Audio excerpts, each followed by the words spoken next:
Linis ako ng aming pantry. Kinocross ko siyang ganyan. Lalagyan mo lang siya ng... So, ayan guys. Check natin yung niluluto ko na. Ito yung mga pasalubong ko na dadalhin sa Pilipinas, guys. Cherry ripe. Naman ako ng dalawa netong mal. Ayun, ito yung mga binili ni Adam. Sa mga pamangkin ko. Ano sila? And perfume. Siyang Chanel na. Tikman na natin tong Japanese. Hi everyone! So simulan na natin yung ating balikbayang box finally after 2 years. Bago ako ulit makakapagpadala ng box. Ang gagawin ko muna is itatape ko yung pinaka-button neto bago ko siya susulatan at lalagyan ng laman para mas madali. Dito ko nilalagay yung mga ilalagay ko sa box para hindi ko makalimutan.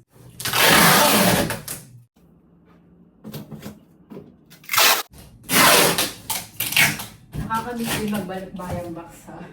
Hindi madali pero masaya sa pakiramdam. Kahit nasabihin kong naman yung mga chocolate dyan sa Pilipinas, pero iba pa rin yung lasa ng chocolate dito sa ibang bansa compare sa atin sa Pinas.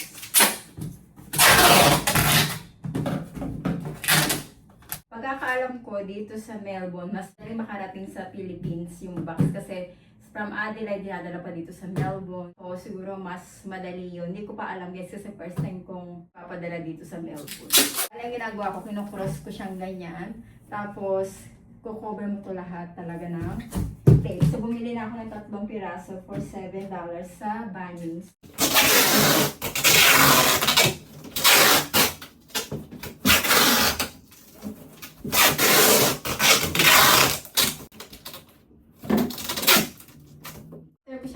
Tape sa baba, lalagyan ko na siya ng pangalan para mas madali. Kasi kapag may laman na, mabigat na yung box. So, ganito yung ginagawa ko guys.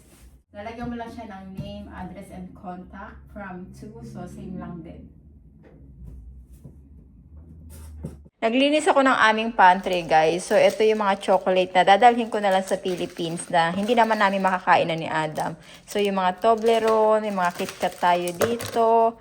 Then, itong beef jerky. Saka ito yung binili ko na chocolate sa sa DFO na Lean Pistachio. And ito guys, ayan. Para to kay Papa. Ayan. So, dadali natin yan. So, ayan guys, tapos na. Oh, na-tape ko na yan. Ipapadeliver ko lang next week. Then, dito ko nilagay yung mga pasalubong sa Pilipinas na dadalhin namin, yung luggage, hand carry ko. Natin yung niluluto ko na spare rib guys. Ayan, nag-craving talaga ako. So, kailangan ko talaga magluto. With rice. Ayan, malapit na siyang maluto. Konti pa. Of course, with Mang Tomas guys, masarap siya and rice. Sa papadami yung kain ko niyan. Ito ko nilalagay yung mga pasalubong ko na dadalhin sa Pilipinas guys. Yung mga chocolate kasi maganda siya dahil naka-foil na. And bumili din pala ako ng Tim Tam na dark chocolate. Ayan, 10 piraso yan yung binili ko. Ay, ano ba yan?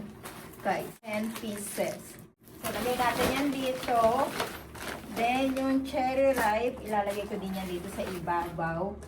Ito, ilalagay ko na lang dito kahit hindi siya chocolate. So, tayo isa kami ni Adam. So, ito sa luggage ni Adam. Then, itong isa sa luggage ko naman. So, yan guys. So, tips lang, ilagay nyo dito yung mga bibiling yung chocolate para ma-secured siya guys. So, hindi siya matunaw. Actually, hindi naman siya natutunaw kahit hindi ko siya nilalagay dyan. Pero, for ano lang naman. Ayan. So, ito yung mga para sa mga bata na bibigay ko din. Tapos, ito, hindi ko na siya iuuwi. Bumili pa naman ako ng dalawa netong malaki.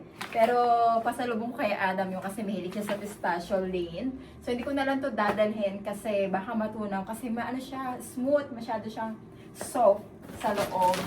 Then, ano pa ba yung binili ko? Meron pa akong binili. Ayun, ito yung mga Easter egg na nabili ko, yung Lind. 35 down to $5 na lang. Pero mahal, $5, $8. Mahal pa siya, guys. And ito, ayan, yung mga Easter egg. 5 lang yung nabili ko nito eh. Ayan, 5 ganito lang. Cadbury. And ito naman is yung Cool's brand. Ayan, 10 yung nabili ko. Mga egg to guys. Kasi pag Easter dito sa Australia, after Easter, mga mura na siya guys. Pero this time, hindi ako nakabili ng marami. Kung kailan uuwi ako ng Easter time. Kasi binalik-balikan ko yan. Parang 3 days akong pabalik-balik. Tinitignan ko kung isa-sale na nila. Pero hindi. So, siguro dito sa city, ganon. Tapos ito yung mga chocolate, dadalhin ko na din yung mga hindi naman namin nakakain na dito. Yung mga Toblerone, mga KitKat. Ayan, so nilagay ko dito sa plastic. Dalhin na lang din natin para at least may kakain sa Philippines, diba? So, beef jerky, dalhin ko na din yan. Ayun lang naman. Ay, may binili pala ako mga egg na malalaki din. Then ito yung mga pasalubong ko din sa binili ni Adam. Ibigay ko doon sa aking pamangkin. Tapos, dalhin ko to. Binili to ni Adam, guys. Ayan, pantulog. Nagustuhan niya. Sabi niya, dalhin mo para sa Boracay. Then, ito. Ayan, para sa mga pamangkin ko. Ayan, yung newborn. Tapos, yung 2 years old. Terno sila. Mga pang swimming. Kasi mag-swimming kami pag ano ko doon. Short. Another pang swimming.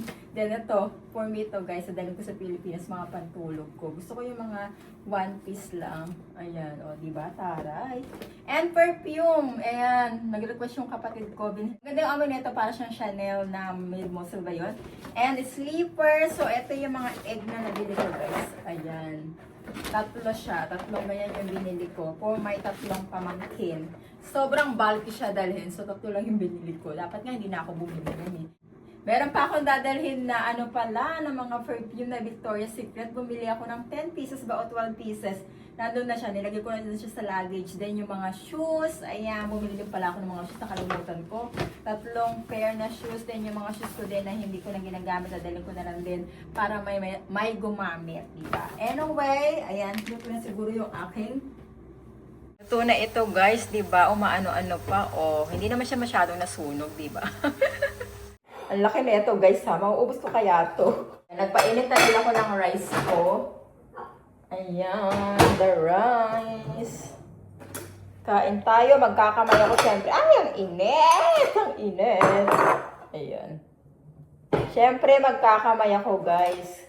Para mas masarap ang kainan. Diba? Kain tayo guys. Sumusok-usok pa. Diba? Nakikita niyo? Ay, siyempre, Mang Tomas. Hindi pa naman siya expired. Nakita ko siya kanina. Sabi ko, ay, may Mang Tomas ako. Sakto, gagawa sana ako ng sauce ko, guys, or ketchup na lang. Pero nakita ko itong Mang Tomas. Meron ako dito spare rib sa fridge, pero frozen siya. Eh, nag-craving ako, sabi ko, after work ko, pumunta naman ako ng course. Gusto kong kumain ng, something na prito na pork, ganyan. Sabi ko, ay, hindi ko siya na-defrost. So, bumili na lang ako kanina. Para hindi na ako mag-defrost, diba? Kasi gutom na din ako. Kauwi ko, niluto ko agad siya, nilagay ko sa air fryer, nilagyan ko lang ng oil and salt. Then habang may ginagawa ako, niluto ko na siya. Tikman natin.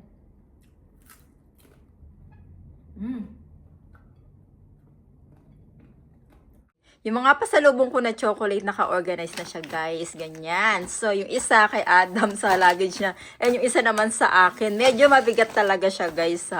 Ayan, may cherry ripe. Ito yung mga Easter egg na nabili natin. Tapos may timtam tayo dyan. Actually, konti pa nga yan kapag umuwi ako ng Pilipinas. Maganda na ilagay natin siya sa ganito. Ayan. Para mas safe yung ating chocolate. Meron pa akong natirang spare ribs, guys. Bukas yan. Ang sarap ng kain ko kanina, grabe. Ay!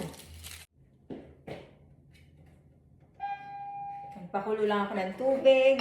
And ready ko na tong tea natin. Green rose yung gamit ko. Bango nito. Ang bango niya, guys. Mahilig kasi ako sa green tea. Tapos ito may rose na kasama.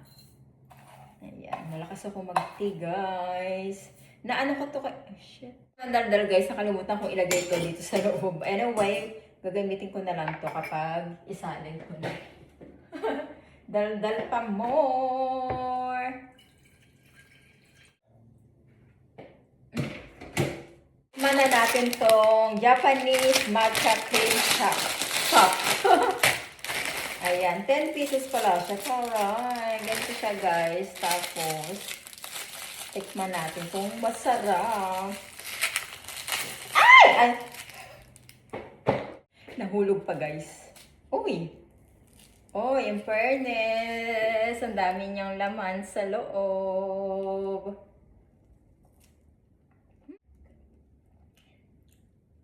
Fairness, masarap siya guys. Para siyang ice cream na matcha. Masarap. Fairness. Masarap siya.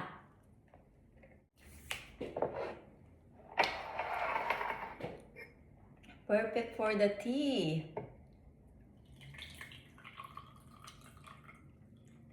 Anyway guys, kuklose ko na yung vlog ko for today. Mag-enjoy muna ako, pupwesto ako doon. And see you on my next one.